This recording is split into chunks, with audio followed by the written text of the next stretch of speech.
This is Coach Lee with myexbackcoach.com, and today I'm going to talk to you about what it means when your ex says that they love you, but they're not in love with you, and what you can do about it. Please take a second and click the subscribe button below so that you can be notified when I have more content that can be helpful to your situation, and that includes content on attraction and relationship success in general.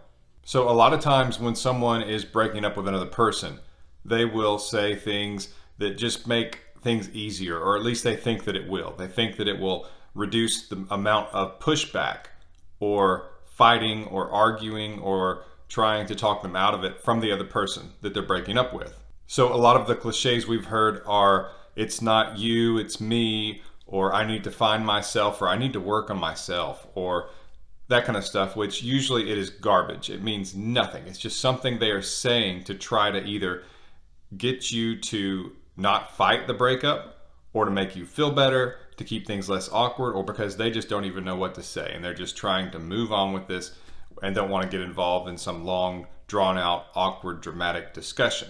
And one line that is pretty similar to this is, I love you, but I'm not in love with you.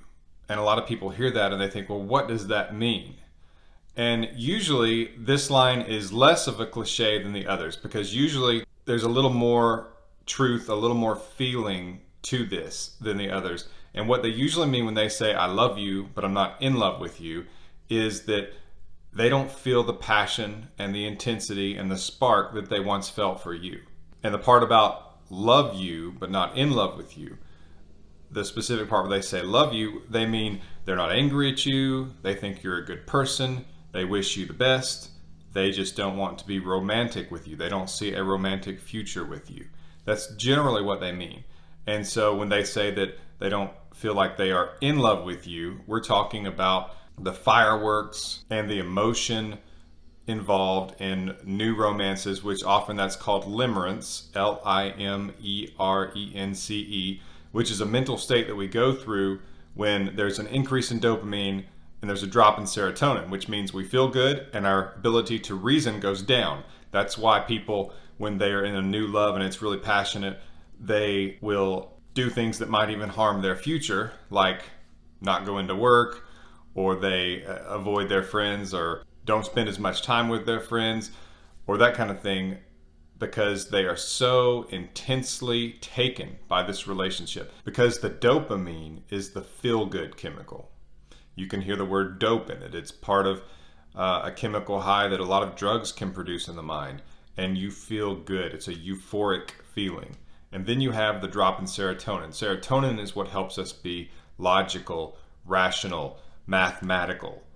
And when serotonin drops and our dopamine increases, you can see that that's really setting up for failure and for problems. But there's a good reason for it. Nature or God has put this within us so that when we don't know another person, we can still start to form a relationship with them.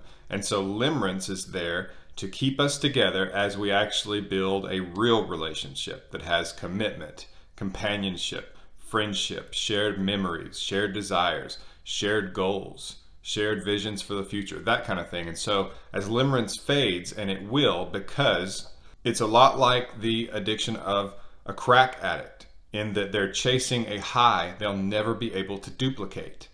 And so they keep trying more and more to reach the high that they once felt. That's true with a lot of brain chemicals and a lot of drugs. And so with limerence, the high of the chemicals produced in terms of the increase in dopamine, the drop in serotonin, and there's other chemicals involved, but those are the main two. When that happens, the intensity will never be matched for that person, because your mind actually associates that person with those chemical rushes, those chemical changes. And so you crave that other person in the same way you would a drug or another high. But once limerence has faded for that one person, it can never return. Now, it can for other people. And that's part of the problem, is that people begin to think that limerence is love. And it's different. Limerence is certainly a part of love, and it's a wonderful part. And you can experience parts of limerence. You can experience parts of that passion, again, with the same person. But in terms of the full-on rush of limerence, the full-on experience, you cannot duplicate it with the same person. So a lot of people have the misunderstanding that when that limerent feeling goes away, when that high and those fireworks, sparks, passion, all the intensity of a brand new relationship in month 2, when those things go away, they think, well, you've lost that loving feeling, or the spark is gone, or we fell out of love, or I love you, but I'm not in love with you. So things like that are said when someone feels limerence go away and they decide that that means they're no longer in love. And when we say love and in love, those are vague expressions that people associate with different things. And so there's this big deal placed upon this moment when someone says, I love you, or I think I might be in love with you. It's like, well, what does that even mean? There's general love for mankind. Like, I love people, even people I don't know. I don't wish them harm. I wish them good. I can empathize with them and sympathize with them. That's a form of love. And then there's passionate love, which limerence is often a contributor to. And there's companion type love. There's committed love. There's brother-sister love, family love, mother, daughter, father, parent, father, son, all kinds of love. So it's a broad concept. And when we start trying to dissect it as though we're using some scalpel to separate this type of love from this type of love, it's tricky business. But basically, what the person is saying is that they don't feel those sparks for you and that they don't see a future with you because of that. And so it's hard to hear. Now, what you can do about it, you can rebuild attraction by going into no contact, because that will often cause them to be curious about you. You know, what are you doing? Why are you not reaching out? Because oftentimes they expect you to do that. And being curious about the other person is actually an activity that someone who is experiencing limerence would go through. They're curious. They're wondering, what are they doing? What are they thinking right now? What, because I'm not with that person at the moment. And so you are feeling the tug of intimacy. When you feel intimate with someone, when you are intimate with someone, you want them to share your experiences. And so you are out somewhere and you see a beautiful sunset, or you're at a concert of your favorite band, or seeing some sort of new thing that you've never seen before. And your mind will wander to the person with whom you are intimate. You will want them to see this too. You'll take pictures and think, I can't wait to show them. As a matter of fact, I'm going to text it to them right now. That's the feeling of being intimate.